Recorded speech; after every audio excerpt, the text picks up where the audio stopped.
ओंकारबिंदु संयुक्तं नित्यं ध्यायन्ति योगिनः कामदं मोक्षदं चैव ओंकाराय नमो नमः। अज्ञानतिमिरान्धानां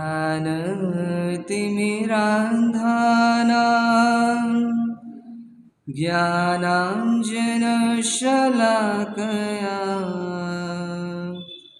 चक्षुरुन्मिलितं येन तस्मै श्रीगुरुवे नमः। तस्मै श्रीगुरुवे नमः।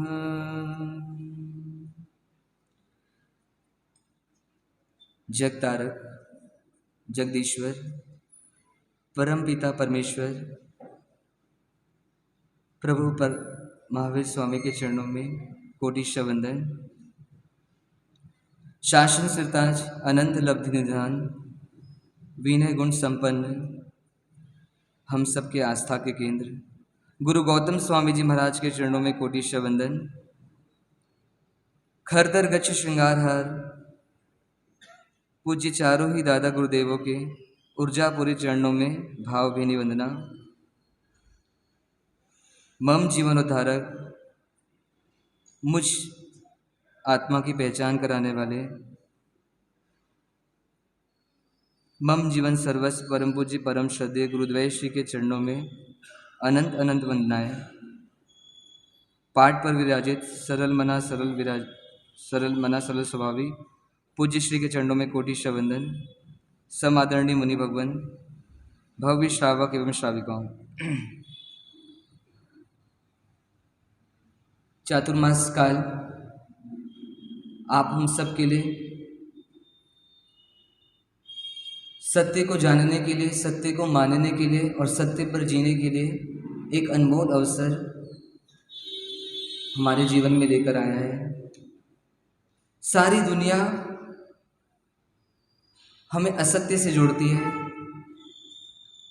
पर हमारे जिन शासन की कितनी सुंदर व्यवस्था, जहाँ पर चातुर्मास के दौरान जिन वाणी का आलंबन लेकर के आप हम सब जीवन की उन सत्यों को जानने का प्रयास करते हैं, जिस सत्य को जान लें और जानने के बाद अगर मान लें और मानने के बाद अगर जी भी लें तो शायद हम हमेशा हमेशा के लिए क्या हो जाएंगे, सुखी हो जाएंगे।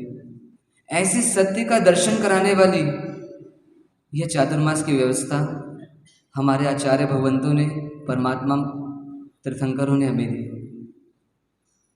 पूरी दुनिया में हम असत्य का ज्ञान लेने के लिए धन संपत्ति देते हैं, पैसे देकर के मिथ्या ज्ञान को लेते हैं,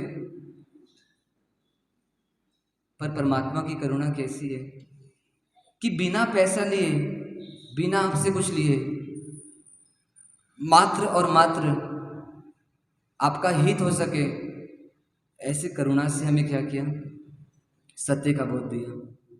पर इस सत्य की वैल्यू नहीं है। यदि यहाँ पर एक नियम बना दिया जाए कि कल से प्रवचन में 500 रुपये की फीस दी जाएगी, 1 घंटे की, 1 घंटे का प्रवचन, परमात्मा की वाणी सुनने का मौका मिलेगा, पर 500 रुपये की फीस देनी पड़ेगी, तो हम आएंगे क्या? नहीं आएंगे। अरे फीस तो ली नहीं जाएगी, कंफर्म है, पर हमारे को वैल्यू भी इतनी है इस ज्ञान की। हाँ, वैल्यू नहीं है इस ज्ञान की। जब तक परमात्मा के ज्ञान की वैल्यू नहीं रहेगी, लगेगी ही नहीं कि ये मेरे आधारभूत हैं, पूरी दुनिया में मुझे कोई शरण नहीं दे सकता, मात्र और मात्र परमात्मा का ज्ञान ऐसा है जो मुझे शरण दे सकता है, जो मुझे हर दुख से बचा सकता है। ऐसी ये जिनवाणी है। दुनिया का कोई व्यक्ति ये गारंटी नहीं लेता कि मैं आपको सुखी कर सकता हूं। डॉक्टर बोलते मैं साइन कराऊंगा भैया, मैं ऑपरेशन करूंगा, पर मैं गारंटी नहीं देता कि मैं आपको स्वस्थ करूंगा, मस्त करूंगा। दुनिया की कोई दुकान आपको ये नहीं बोलती कि मैं जो सामान दे रहा हूं उससे आप स्वस्थ हो जाओगे या उससे मस्त हो जाओगे। पर परमात्मा का ज्ञान 2600 साल पहले हमको मिला, पर ना वो ओल्ड हुआ, ना वो जीरो हुआ, ना उसमें कोई चेंज आया। परमात्मा का ज्ञान एज इट इज है, अभी लेने वाला चाहिए। और उसको जो ले लेता है उसके जीवन से वास्तव में दुख चला जाता है। क्या बोलते हैं कि साधु कैसे रहते हैं? फकीरी में मस्त रहते हैं, उनके पास कुछ नहीं है पर अपनी फकीरी में आनंद में। तो आनंद में कैसे है? क्योंकि परमात्मा का ज्ञान साथ में है। ऐसा ज्ञान परमात्मा ने दे दिया है कि अब साधु को किसी चीज की दरकार नहीं है। वो आनंद जी क्या बोल रहे हैं? राजा के पास आए, राजा का वेट किया जा रहा है कि राजा जब पधारेंगे सभा में तो ही प्रवचन चालू होगा, ऐसा उस नगर का नियम है। पर आनंदगंज जी क्या बोल रहे हैं? आनंदगंज जी महाराज ऐसा बोल रहे हैं कि राजा आए तो क्या, राजा नहीं आए तो क्या, तुम्हारे नगर में ये नियम है तो तुम लो ये तुम्हारा ओघा, तुम लो ये तुम्हारा चरवला, तुम लो तुम्हारा ये पाठ, मुझे इस चीज की जरूरत नहीं है, मैं तो चला जंगल में। और ऐसा करके वो जंगल में चले जाते हैं। मतलब आनंदगंज जी को फकीरी में आनंद आ रहा है, किसी की दरकार नहीं है जीवन जीने के लिए। कैसा ज्ञान जागृत है उनका, कैसे ज्ञानी होंगे वो। अभी अपने ने भजन सुना था ना, खिल जाने दो अंतर कलियों को, कुछ और बनोगे देख तो लो। परमात्मा क्या बोल रहे हैं? आचारांग सूत्र जब पढ़ेंगे ना, पहला सूत्र आता है उसमें, तू कौन है इसको तू जान ले बस, और मान ले एक बार। क्या चेंज आएगा जीवन में? तुझे रत्नों का खजाना मिल जाएगा। जैसे कोई गरीब व्यक्ति भिखारी है और भीख मांग रहा है पूरे बाड़मेर में, और उसको किसी ज्योतिष ने बता दिया कि तेरे घर में तू जिस झोपड़ी में रहता है वहां पे धन छुपा हुआ है। अब उसको कैसी फीलिंग आएगी? अभी धन देखा नहीं है पर फीलिंग कैसी आएगी? और चलो देख भी ले तो उसको क्या लगेगा? अरे मैं तो करोड़पति था और अभी तक अपने आप को रोडपति मान रहा था। ऐसी परमात्मा बोले कि तेरा जो स्वरूप है ना, जो तू है वो इस दुनिया में सबसे अलौकिक है, तेरे जैसा कोई नहीं है। 7 अजूबे पढ़ते हैं स्कूल में अपन, पर ये आत्म तत्व कैसा है कि इसकी कंपैरिजन नहीं कर सकते, इसकी तुलना किसी से नहीं कर सकते। तू जिस कीचड़ में जा रहा है उस कीचड़ में तेरे को जाने की जरूरत ही नहीं है, तेरे में भोग का प्रवेश ही नहीं है वास्तव में। तू ऐसा है कि जहां पे आनंद ही आनंद है, बस उस आनंद को देख नहीं पा रहा है। तू थोड़ा देखने का प्रयास कर, कीचड़ में मुंह मारने की जरूरत ही नहीं रहेगी। इन भोगों की दुनिया में, इन पापों की दुनिया में जाने का है ही नहीं, तेरे को जरूरत ही नहीं है तेरी ऐसी। जरूरत हो तो पूरी करें, पर जरूरत है ही नहीं। ऐसा तेरा स्वरूप है, तू इतना परिपूर्ण है कि तुझे किसी चीज की जरूरत नहीं है, ऐसा ज्ञानी बोल रहे हैं। एक रत्ती भर का तिनका भी तेरे में प्रवेश नहीं हो सकता। तो ये भोग सुख और ये जितना भी सामग्री हम बसा रहे हैं, ये सब कल्पना से मान रहे कि मेरे में प्रवेश हो रहा है, इससे मुझे आनंद मिल रहा है। वास्तव में ऐसा कुछ होता ही नहीं है। ये भोग की यात्रा कैसी होती है?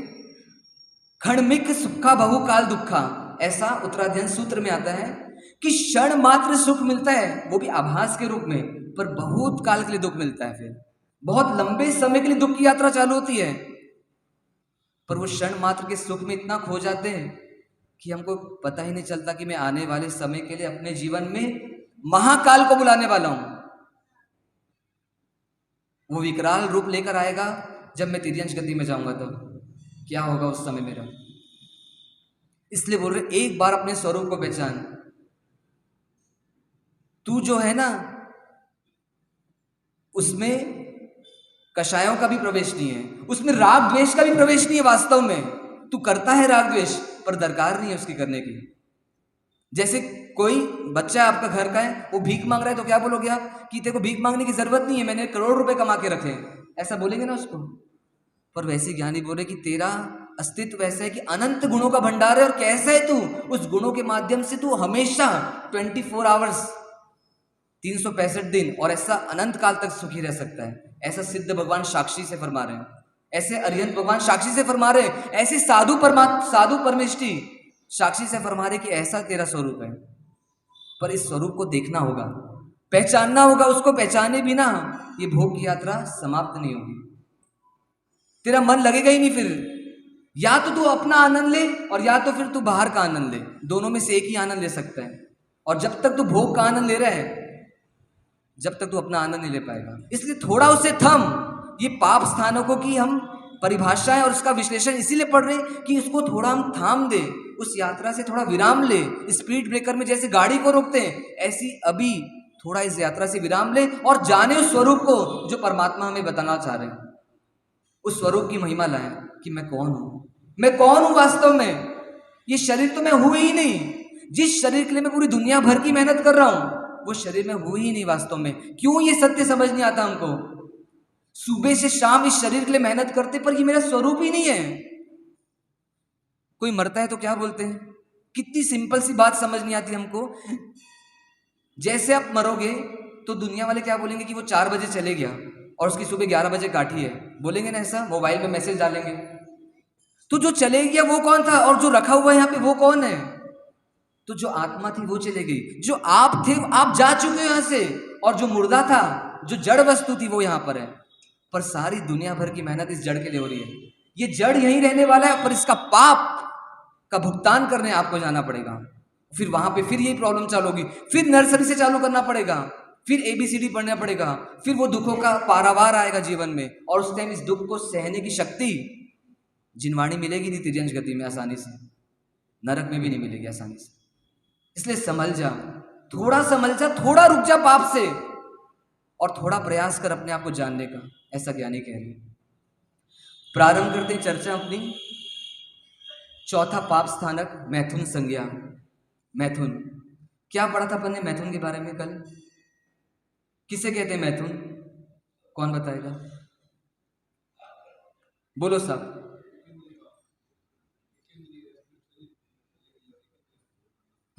पर वस्तु का भोग करना मैथुन है। इस आत्म तत्व के आनंद को ठुकरा करके पर का आनंद लेना, चाहे वो व्यक्ति हो, चाहे वो वस्तु हो, चाहे वो परिस्थिति हो, किसी भी चीज का अगर आनंद ले रहे हैं हम, तो मतलब हम मैथुन का पाप कर रहे हैं। हम इस सत्य को एक्सेप्ट नहीं कर पा रहे कि आनंद वास्तव में मेरे से अंदर से आ रहा है और हम बाहर के वस्तु से आनंद ले रहे हैं। तो हम क्या करें? आत्मिक आनंद को गौण करके पर वस्तु से आनंद लेने का प्रयास कर रहे हैं। जबकि जड़ क्या बोल रही है? जड़ ये स्वयं नहीं जानता कि मैं सुखी या दुखी कर सकता हूं। ये कॉपी जानती क्या कि मेरे में सुख या दुख है? पर इस कॉपी से राग मैं कर रहा हूं कि ये कॉपी काम की है, ये मेरी कल्पना है। ऐसी हर भोग सुख में कल्पना है वास्तव में, और उस काल्पनिक आनंद में हम सारा जीवन प्रसार कर रहे हैं। तो अब जब ब्रह्मचर्य को हमने कल थोड़ा समझा है, तो अब इसमें बड़े कैसे आगे? ज्ञानियों ने क्या बोला कि आप ब्रह्मचर्य का पालन कैसे कर सकते हो, इस मैथुन संज्ञा के पाप को रोक कैसे सकते हो? क्योंकि ये खतरनाक तो है, कल हमने देखा था। तो कैसे रोक सकते हैं? तो सिंपल सी 2 पॉइंट दिए उत्तराधीन सूत्र में। या तो आप सामर्थ्यवान हो, आपके में प्रबल क्षमता है, आपको विश्वास है कि इस भोग में सुख नहीं है, तो आप क्या करो? पूर्णतया अब्रह्मचर्य का पालन त्याग करो। अब्रह्मचर्य के पाप से पूरा निवृत्त हो जाओ, पूरा छोड़ दो। छोड़ सकते हो तो मतलब स्त्री का पुरुष के साथ संयोग और पुरुष का स्त्री के साथ संयोग हमेशा हमेशा के लिए खत्म कर दो। अगर कर सकते हो तो ज्ञानी कहते हैं पहले इसी को करो। और फिर नहीं कर सकते, लायकात नहीं है, ऐसी पात्रता नहीं है, राग हावी होता है, भोग में इच्छा बहुत है, तो फिर क्या कहते हैं कि चलो वहां नहीं कर पा रहे तो क्या हुआ, दूसरे स्टेप में आ जाओ कि श्रावक जीवन में रहते हुए क्या करो? स्वधारा संतोष व्रत, स्वपति संतोष व्रत में आ जाओ। पूरा छोड़ सको तो सबसे बेस्ट है, उसमें आनंद आएगा वास्तव में बाद में। पर अगर नहीं छोड़ पा रहे हो, अभी कल्पना के सुख में आनंद बहुत आ रहा है, तो कम से कम इस निर्णय में आ जाओ कि मैं स्वपति या स्वधारा संतोष में जीऊंगा जीवन, पर इससे नीचे नहीं गिरूंगा। क्योंकि अगर इससे भी नीचे गिरा तो जबरदस्त जीवन बर्बाद होने वाला है। वर्तमान का जीवन तो बर्बाद हो गई, पर भविष्य का आने वाला जीवन जबरदस्त तरीके से बर्बाद होगा। बहुत खतरनाक है ये यात्रा। मैथुन का पाप सेवन एक बार करते हैं और नहीं भी करते, पर आरोप लगता है एक बार कि हमने कुछ गलत काम किया है, ऐसा आरोप भी लगता है, तो जीवन तहस नहस हो जाता है। कुछ साल पहले एक घटना पड़ी थी पेपर में, जैन पत्रिका में। किसी संप्रदाय के एक मुनि भगवंत के ऊपर अब्रह्मचर्य को लेकर के पाप का आरोप लगा। एक मुनि महात्मा के में लगा और उस मुनि महात्मा ने क्या किया? आत्महत्या कर ली। 2 साल के बाद पुनः उस घटना के बारे में फिर से छपा गया और 2 साल के बाद ऐसा बोला गया कि वो मुनि महात्मा निर्दोष थे। वास्तव में कसूरगार वो नहीं थे, कोई और था। साक्ष्य प्रकट हो गए, सबूत सब मिल गए, पर उस मुनि महात्मा का जीवन चले गया। कैसे रहे होंगे वो मुनि महात्मा? कि सिर्फ लांछन लगा। परमात्मा के शासन में मैंने ये वेश धारण किया है और इस वेश पर लांछन लगा है, मतलब मैं कितनों को दुर्लभ बोधि बना दूंगा। मेरे कारण कितने लोग धर्म से दूर हो जाएंगे कि मुनि जीवन में रह करके कितना जबरदस्त पाप किया है, ऐसी धारणा बनाएंगे लोग। तो क्या करूं, इस जीवन को ही समाप्त कर लूं। और जीवन को समाप्त कर दिया। सिर्फ एक कलंक लगा तो सोचो जीवन कैसा तहस नहस हो गया, कैसा जीवन जीने लायक नहीं बचा। तो सोचो हम मर्यादा में नहीं जी रहे और मर्यादा के बाहर जाएंगे और कदाच पाप का उदय आएगा और हमारी मर्यादा से जो अमर्यादित काम हमने किया है उस काम का पता चलेगा तो हम रह पाएंगे कि नहीं, इस जीवन में टिक पाएंगे कि नहीं जीवन पर। सोचना चाहिए। कुछ साल पहले घटना घटी थी ना, 5-6 साल पहले दिल्ली में निर्भया कांड, आपने सुना था? एक कुमारी कन्या को 5-7 लोगों ने बस में क्या किया था? निर्मम हत्या की थी, बलात्कार किया था, उसके बाद निर्मम हत्या की थी। इस घटना शायद सबको पता होगी, बहुत उसके बारे में विवाद हुआ था भारत में। उस घटना के बाद जो 5 लोग थे जिन्होंने ये काम किया था, उसमें से किसी एक की मां का इंटरव्यू मैंने सुना था। उस मां ने क्या बोला था, आपने भी शायद सुना होगा, मुझे याद नहीं, पर मैंने सुना था उनका इंटरव्यू। मां ने कहा, मुझे बहुत आश्चर्य हो रहा है कि मेरा बेटे ने ऐसा काम कैसे किया। मेरा बेटा ऐसा था नहीं। जब तक वो गांव में था मेरे साथ, तब तक कभी मैंने ऐसा सोचा नहीं कि वो किसी वी जाति पर नजर भी उठा के देखेगा। पर ना जाने इसका एकाएक एक दिन में जीवन ऐसा परिवर्तित कैसे हो गया, ऐसा कैसे कर दिया इसने। घिनौनी हरकत की है। मैं खुद सरकार को बोलूंगी कि इसको सजा दो। पर मुझे आश्चर्य हो रहा है कि मेरा बेटा तो ऐसा था नहीं। वो मां जान रही है उसके पूर्व का जीवन, पर मां आप किसको विश्वास दिलाए? कौन सुनेगा उसकी बात? उस बेटे ने शायद पूर्व में कोई गलती ना की हो, पर एक दिन के जीवन में, वो भी 3-4 घंटे के जीवन में क्या किया? पूरे जीवन का टर्न कर लिया खतरनाक रास्ते में। रात को 9 से 12 के बीच ये पाप किया। 3-4 घंटे में क्या किया कि पूरे जीवन को अंत करने जैसी व्यवस्था कर लिया। ये ब्रह्मचर्य का पाप, अब्रह्म का पाप क्या करा? जीवन को बिगाड़ दिया।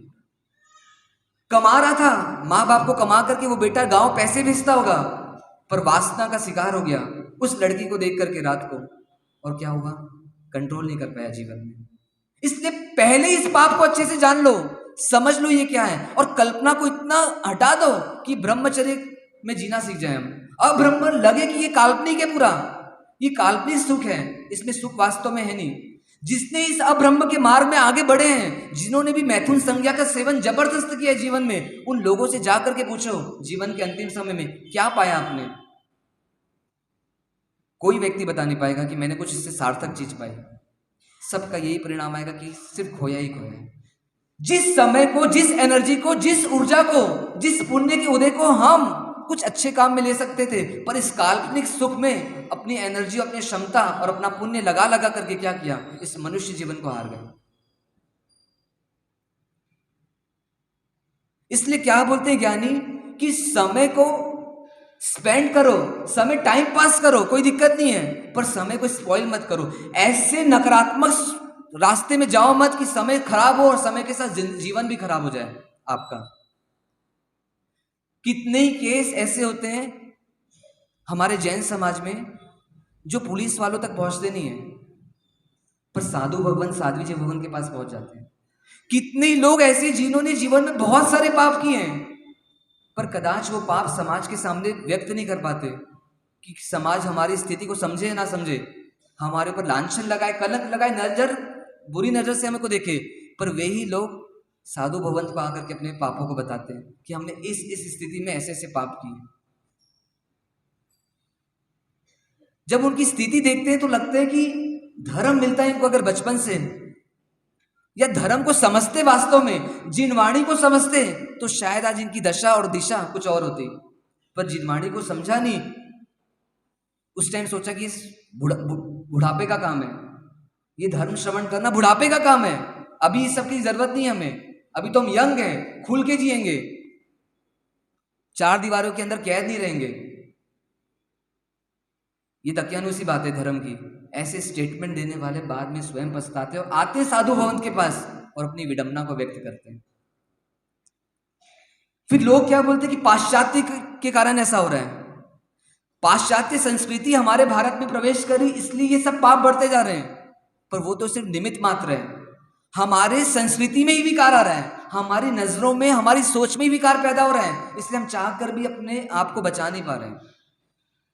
अभी थोड़े दिन पहले एक जगह पढ़ने में आया था, फ्रेंडशिप डे बनाते हैं ना अपन, सुना है आपने फ्रेंडशिप डे? सुना है कि नहीं? हाँ, फ्रेंडशिप डे बनाते हैं। तो एक स्कूल के बारे में एक आर्टिकल पढ़ा था मैंने, उसमें लिखा था कि वहां पर फ्रेंडशिप डे सेलिब्रेट किया गया। किस तरीके से सेलिब्रेट किया गया कि माता पिता और सभी अभिभावकों को स्कूल बुलाया गया और बच्चों को बोला गया कि अपने अपने माता पिता को फ्रेंडशिप बेल्ट बांधो, मतलब आप इनसे दोस्ती करो। वो स्कूल क्या प्रयास करना चाह रही है कि पूर्व जमाने में, पहले के जमाने में माता पिता को भगवान माना जाता था, चलो वो जमाना तो गया, फिर माता पिता को माता पिता मानने लगे। एक ये भी जमाना था, शायद आपका हमारा सबका जमाना रहा होगा। पर अब जमाना क्या आ गया है कि माता पिता भी नहीं लग रहे हैं, तो एटलीस्ट आपको दोस्तों की बहुत वैल्यू है ना, तो कम से कम इनको दोस्त के रूप में पूछ लो। प्रक्षाल कराया गया पांव का वहां पे उनसे, और उसके बाद बोला गया कि इनको दोस्त बनाओ, क्योंकि वास्तव में यही आपके सच्चे दोस्त थे। जीवन में 24 घंटा आपका साथ देने वाले कौन थे? ये माता पिता तो थे, ऐसा उनको समझाया गया। पर जब बच्चों से पूछते हैं, आप तो सब बड़े हैं, पर जब पूछते हैं यहाँ पे हम शिविरों में कि आपको माता पिता से क्या प्रॉब्लम है, आप क्यों उनसे दूरियां बना रहे हो, तो बोलते हैं हमारी सोच नहीं जमती उनके साथ, वो कुछ और ही सोचते हैं, हम कुछ और ही सोचते हैं, और हमारी हमेशा लड़ाई होती है, वो हमको समझना नहीं चाहते। वो तो पुराने ख्यालात के, क्या बोलते हैं बच्चे, पुराने ख्यालात के, ऑर्थोडॉक्स इंग्लिश में बोलते हैं। पर उनको बोला जाता है कि ये पुराने ख्यालात के ना, इसलिए तुम जीवित हो। आज नए ख्यालात के माता पिता होते ना, तो डॉक्टर से पूछो जाके एबॉर्शन की कैसी लाइन लगती है। माता पिता अपनी प्रोफेशनल लाइफ में, यहाँ तो प्रोफेशनल लाइफ इतनी ज्यादा नहीं है माता पिता की, पर जब जाओगे ना छत्तीसगढ़ में और इधर महाराष्ट्र में, तो माता पिता कितने अपनी लाइफ में रिजर्व्ड है कि एबॉर्शन कराने के लिए तैयार हो जाते हैं कि अभी बच्चा नहीं चाहिए, क्योंकि हमारा अभी प्रोफेशनल जीवन चल रहा है। तो ये पढ़े लिखे लोग हत्या कर सकते हैं, और ये पुराने ख्यालात के लोग जो बच्चे बोल रहे हैं, वो माता पिता के कारण हम जब जीवित हैं।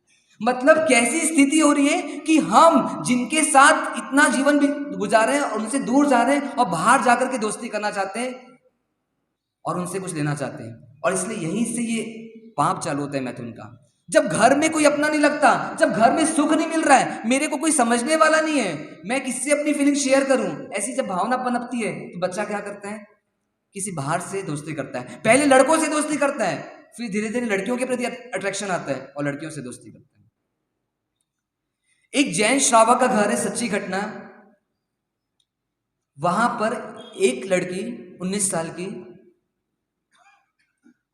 जिन शासन में उसका आना जाना, चातुर्मास में साध्वी भगवंत के पास प्रवचन आदि में आना जाना, जिन पूजा करने वाली लड़की कॉलेज में एडमिशन ले चुकी है। 31 दिसंबर आप सब सेलिब्रेट करते ना नया साल, तो 31 दिसंबर की शाम को, 31 दिसंबर की सुबह माँ बाप को बोलती है अपने कि आज मुझे शाम को पार्टी में जाना रहेगा, और ऐसा हो सकता है कि मैं पार्टी में जाऊं तो रात को लेट आऊं, और या तो फिर सीधा सुबह पहुंचूं घर। माता पिता ने कहा कि तुम्हारा 31 दिसंबर का दिन तुम अच्छा बनाना चाहती हो ना, तो आज हम तुमको तीर्थ यात्रा में ले चलेंगे, पर आज के दिन दोस्तों के साथ पार्टी में मत जाओ। तुम आगे पीछे कभी पार्टी में बनाने चले जाना, पर आज के दिन मत जाओ। ऐसा माता पिता बार बार आग्रह करते हैं। उस पिता ने यह घटना बताई जिसकी मैं बात कर रहा हूं आपको। पर बच्ची क्या बोलती है माता पिता को कि आप मुझे हमेशा टोकते हैं, जाने नहीं देते। आज का ही तो दिन है मजा करने का। आज सारे बच्चे, मतलब सारे मेरे फ्रेंड सर्कल एंजॉय करेंगे और मुझे घर में रहने का बोल रहे हैं, या मुझे आप तीर्थ यात्रा में ले जाने का बोल रहे हैं। तो क्यों ना हम तीर्थ यात्रा दूसरे दिन कर लें, और आज का दिन तो मुझे दोस्तों के साथ ही गुजारना है।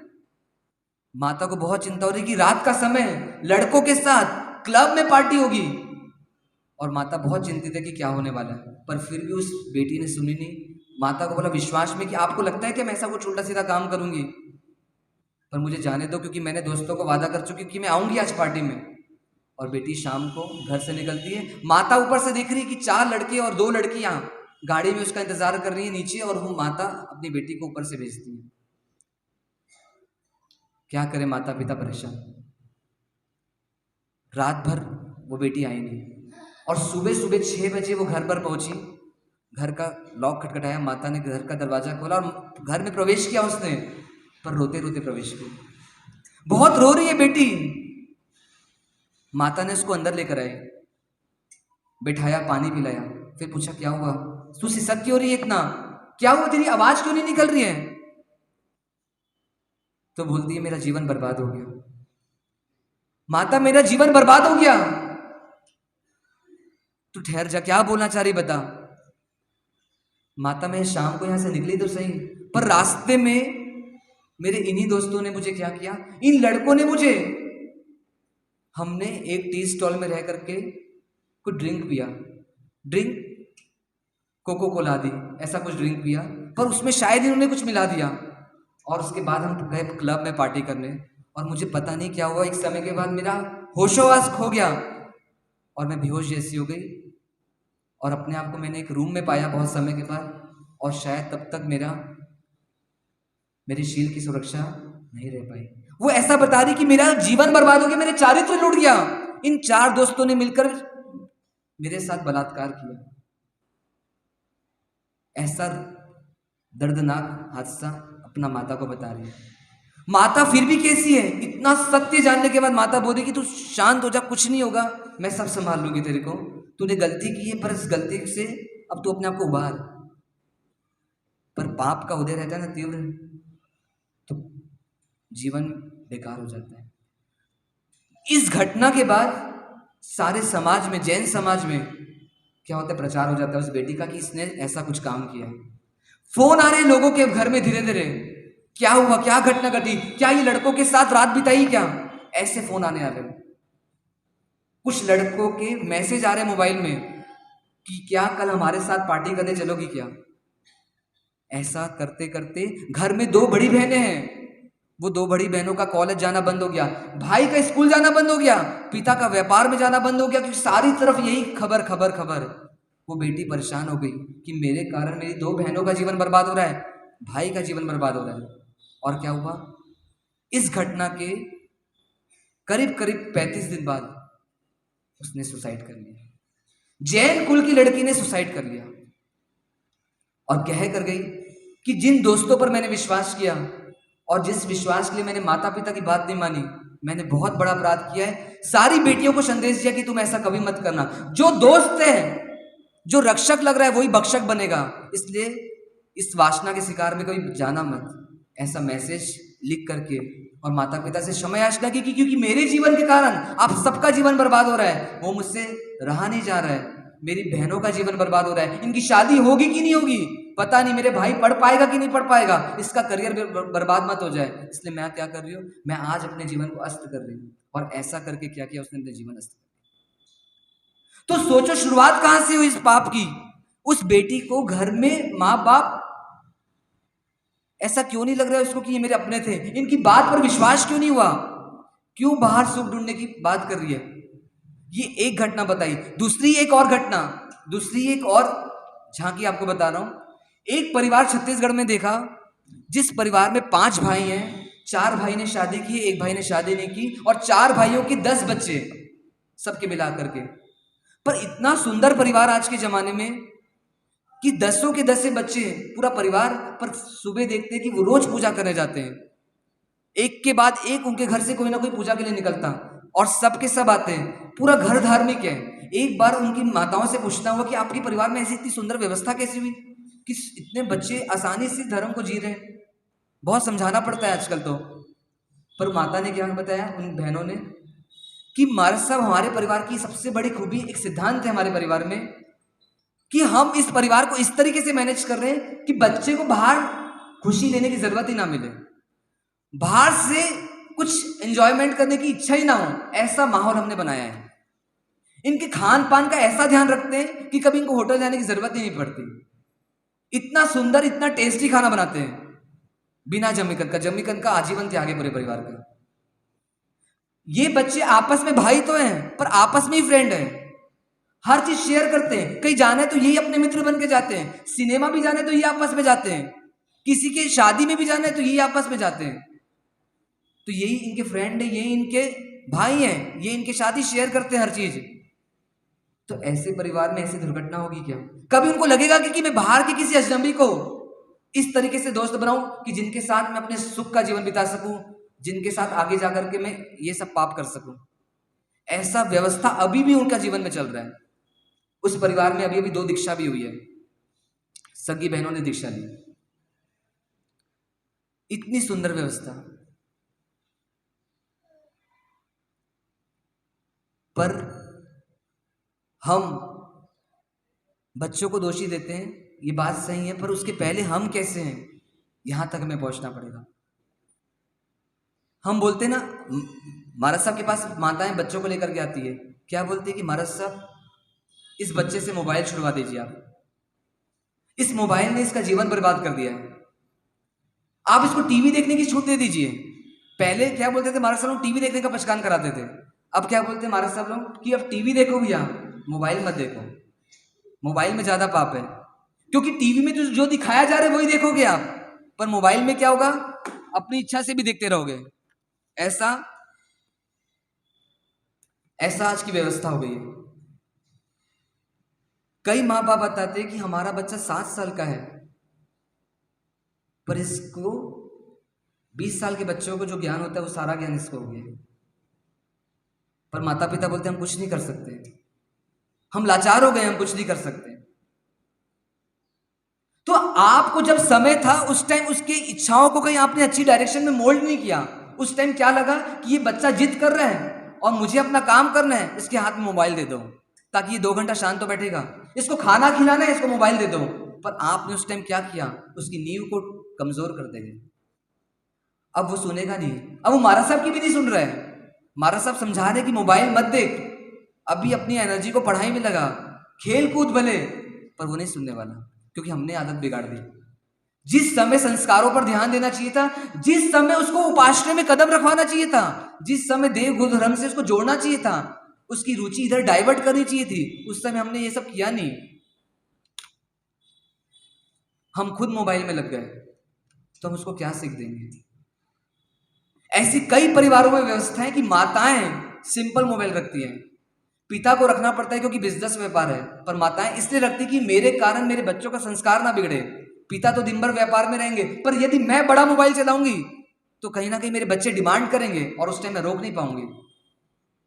तो उनके संस्कारों की कितनी सुरक्षा कर रही है, वो समय रहते कितना ध्यान दे रही है वो माता, वो असली माता बनने का काम कर रही है। पर हमको हमारे भोग विलास से कहां फुर्सत है जो उनके संस्कारों को ध्यान देंगे। हम खुद मोबाइल चलाते हैं, कितना समय चलाते हैं मालूम नहीं। यंग जनरेशन की एक बार गुरु महाराज ने मीटिंग ली और गुरु महाराज ने उनको बोला कि आप मोबाइल चलाओ, पर आप उस मोबाइल में ऐसी नैतिक चीजें जो नहीं देखने योग्य चीजें हैं, ऐसे वीडियोस वगैरह मत देखो। इसका तो पचकान ले लो, इसका भी पचकान नहीं ले पाए। उनको बताया गया कि ये सब चीज बर्बादी के लिए है, आपको अभी इस समय का उपयोग किसी अच्छी दिशा में करना चाहिए, ऐसा उनको नॉलेज दिया गया। पर फिर भी ऐसा व्यसन लग चुका है कि वो नहीं अपना पा रहे उस चीज को। इसी जमाने में जहां इस मोबाइल का युग चल रहा है, आज आप ये भी देख रहे हैं कि इस पंचम काल में 10-10 साल के बच्चे दीक्षा ले रहे हैं और आजीवन मोबाइल का त्याग कर रहे हैं। पर फिर भी हम मोबाइल में अश्लील चीजों को देखना बंद नहीं कर पा रहे हैं। कैसी विडंबना है। इतने वर्ष हो गए परमात्मा को गए, पर फिर भी परमात्मा का शासन जीवित है, उसमें चलने वाले अभी भी, और 7 साल से लेकर के 70 साल की उम्र तक लोग इस मार्ग में चल रहे हैं। पर हम मोबाइल नहीं छोड़ पा रहे हैं, और मोबाइल नहीं छोड़ पा रहे तो मोबाइल के रास्ते में चलते चलते इस पाप को रोक पाए, ऐसा पॉसिबल नहीं है। ये भोग का सुख कैसा है कि भोग के सुख की आपने चाहना करी ना, तो कहते हैं कि आपका संसार परिभ्रमण प्रति समय बढ़ रहा है। भोग चाह रहे हो मतलब आप संसार चाह रहे हो।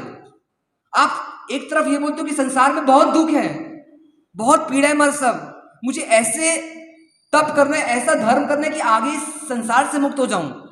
पर ज्ञानी कहते हैं मात्र भोग की इच्छा की, मतलब आपने ये डिमांड की कि मुझे आगे शरीर मिले, शरीर मिले मतलब कर्म मिले, कर्म मिले मतलब संसार मिले, ऐसी आपने एक व्यवस्था बना ली अपने जीवन।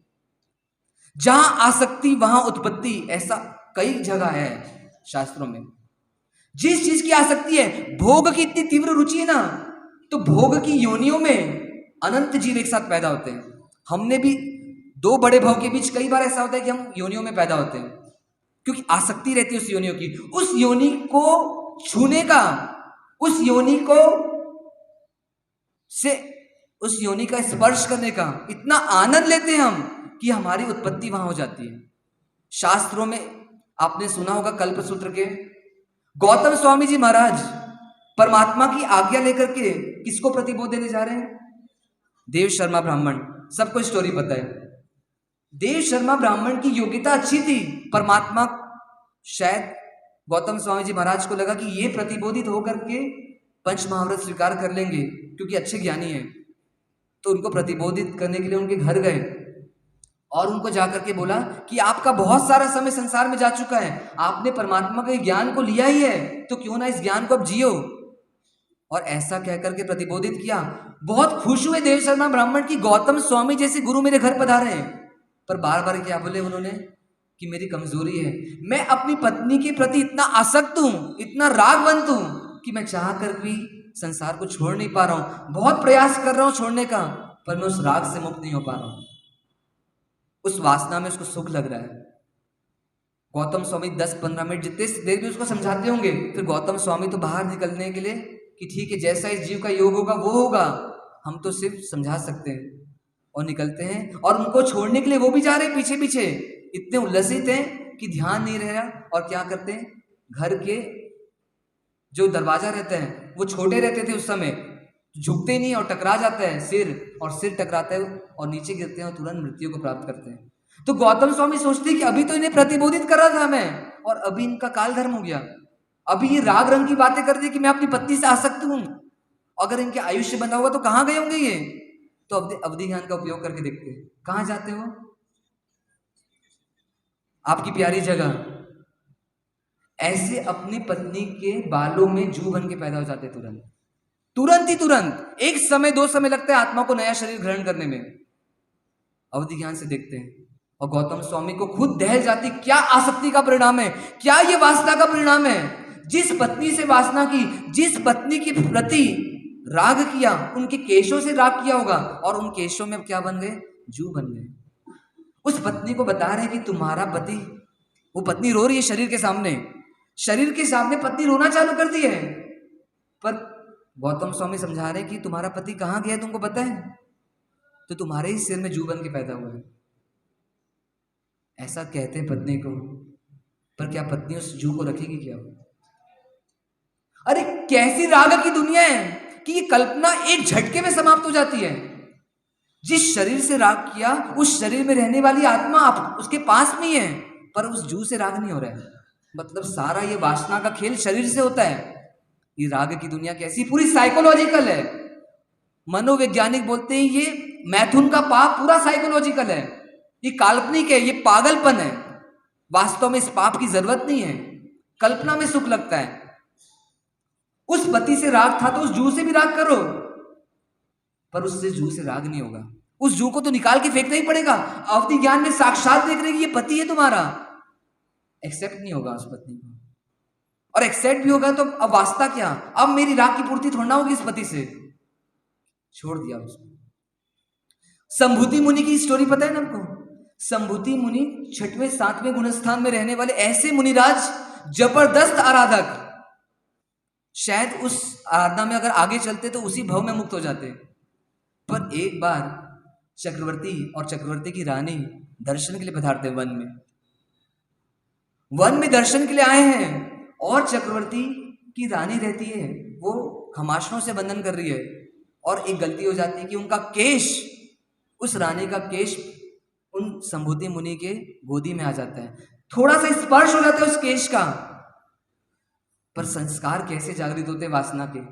वो संभूति मुनि जबरदस्त आराधना कर रहे हैं, बहुत सारे शिष्यों के गुरु हैं, पर अनादिकाल से वासना में लिप्त रहे होंगे, वासना में लोटपोट किए होंगे। तो क्या हुआ, एक बाल का स्पर्श हुआ, किसका? चक्रवर्ती की रानी का। और क्या हुआ, भावना जाग गई, ऐसा लगा कि ये तो बहुत आनंद का जीवन है। निर्णय कर लिया कि मुझे अब इस चक्रवर्ती की रानी को सुख तो लेना ही है। और क्या किया, एक नियाणा करते हैं कि मेरी साधना का फल मुझे क्या मिले, कि आने वाले समय में मैं भी चक्रवर्ती बनूं और चक्रवर्ती की जो रानी होती है उसका संभोग करूं। और क्या करते हैं, ज्ञानी पश्चात उनके जो गुरु भाई रहते हैं वो सब जान लेते हैं इस चीजों को और उनको प्रतिक्रमण कराने की सोचते हैं। तहां उम्र उस चीज के लिए प्रतिक्रमण कराने की सोचते हैं कि इन भावों को छोड़ दो, दुर्गति होने वाली नहीं तो। पर वो भाव को छोड़ नहीं पाते और क्या होता है, अगला जन्म नियाणा किया था तो जन्म मिलता है चक्रवर्ती के रूप में, ब्रह्मदत्त चक्रवर्ती बनते हैं। पर चक्रवर्ती के लिए नियम आता है कि अगर चक्रवर्ती तहा उम्र हिंसा का जीवन जीते हैं, पर अंतिम समय के पहले, आयुष्य जाने के पहले अगर वो चक्रवर्ती सर्ववृत्ति धर्म अंगीकार कर ले, दीक्षा ले ले तो मोक्ष होता है। और यदि चक्रवर्ती दीक्षा नहीं ले तो कहाँ जाते हैं, नरक में जाते हैं, 7वीं नरक तक जाते हैं। और ब्रह्मदत्त चक्रवर्ती 7वीं नरक में जन्म लेते। तो ऐसी एक भोग की इच्छा से क्या हुआ, परिणाम कितने बिगड़ गए। पूरी साधना का फल चने मुर्रे के भाव बेच दिया। ऐसा ब्रह्मदत्त चक्रवर्ती के साथ ही नहीं हो रहा है, हम सबके साथ हो रहा है। वो तो हमसे कई गुना आगे हैं क्योंकि वो सम्यक दृष्टि तो थे एक समय तक, पर हम तो इस भोग को का पाप कर भी रहे हैं और उसको अच्छा भी मान रहे हैं। हम मिथ्यात्व में, भोग करना ये गलती हो सकती है जीव की, पर भोग के पाप को सही ठहराना ये तो करना ही चाहिए। यही तो जीवन का आनंद है, इसी में तो मनुष्य जीवन की सार्थकता है। ऐसा एक भाव बना हुआ है अंदर, ये अनंतानुबंधी कषाय है। क्या बोलते हैं अनंतानुबंधी कषाय, मतलब एक समय में आप कुछ करो ना करो पर आपने भोग को सही माना है, मतलब आप प्रति समय अनंत संसार का कॉन्ट्रैक्ट कर रहे हो। कॉन्ट्रैक्ट होता है ना, आगे की डीलिंग, अनंत संसार का प्रति समय बंद कर रहे हो आप, चाहे भोग का पाप करो ना करो। ऐसा ज्ञानी कहते हैं। 70 कोटि सागरोपम का संसार प्रति समय बढ़ाता है जीव मिथ्यात्व के उदय में, और इस भोग को सही मान रहे हैं अपन, ये बहुत बड़ी मिस्टेक कर रहे हैं, बहुत बड़ी गलती कर रहे हैं। तो कम से कम इसकी सच्चाई को जानना कि ये भोग कैसा है, ये भोग में सुख लगता है पर होता नहीं है, तो कम से कम इसको गलत ठहराना, बार बार परमात्मा के निकट जाना और विनती करना कि मेरी दृष्टि, मेरा जीवन कैसा विकारी हो गया है, मैं कैसा अपवित्र होते जा रहा हूं, कैसा जीवन आपने जीने के लिए बोला और मैं कैसा जीवन जी रहा हूं। ऐसी भावना से ओतप्रोत होना, रोज परमात्मा की पूजा करते परमात्मा से निर्विकार होने का एक ऋणाणु बंद करना कि परमात्मा मुझे निर्विकारी बनना है, मेरी दृष्टि तो निर्विकारी बने, मेरी सोच तो निर्विकारी बने, नहीं तो ये भोग का सुख जबरदस्त डूबेगा हमको। जिस योनि को खोलने के बाद आप उसको देख नहीं सकते, उस योनि में अनंत काल के लिए रहना पड़ेगा, ऐसी व्यवस्था लेकर आएगा ये भोग का सुख। तो चिंतन करना है, मनन करना आज कि मैथुन में वास्तव में सुख है या नहीं।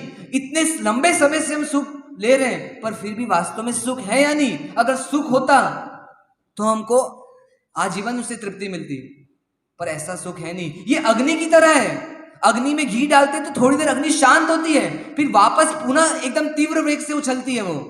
ऐसी ये भोग की सुख है। किसी भी भोग के रास्ते में जाओगे गुलाम बनना पड़ेगा और हर पाप को लाना पड़ेगा, पर ये भोग वास्तव में सुख दे नहीं पाएगा। सुख देता तो ज्ञानियों को वैराग्य लेने की जरूरत ही नहीं पड़ती। वो एक ही मार्ग बताते कि भोग में ही सुख है, पर उन्होंने इस पूरी भोग की पिक्चर को देख लिया और लगा ये तो पागलपंथी का काम है, मूर्ख ही करेगा ये काम, विद्वान नहीं करेगा। तो इसकी तह तक जाएं, इसके मूल तक जाएं कि वास्तव में मुझे आनंद मिलेगा या नहीं मिलेगा, और उसको देख करके जीवन में निर्णय तो करें कि भोग में सुख नहीं है, आनंद तो आत्मा में ही है, सहज सुख आनंद आत्मा में ही है, मुझे किसी सुख की दरकार ही नहीं है वास्तव में, ऐसा निर्णय तक पहुंचने का प्रयास करें। आज निर्णय करेंगे तो किसी ना किसी जन्म में जाकर के ये भोग छूटेगा, और निर्णय भी नहीं करा हमने इस जन्म में तो 3 काल में ये भोग छूटेगा नहीं हमसे। जिन आज्ञा विरुद्ध जो भी कुछ कहा वह सब मन वचन काया से तस्मै क्षामि।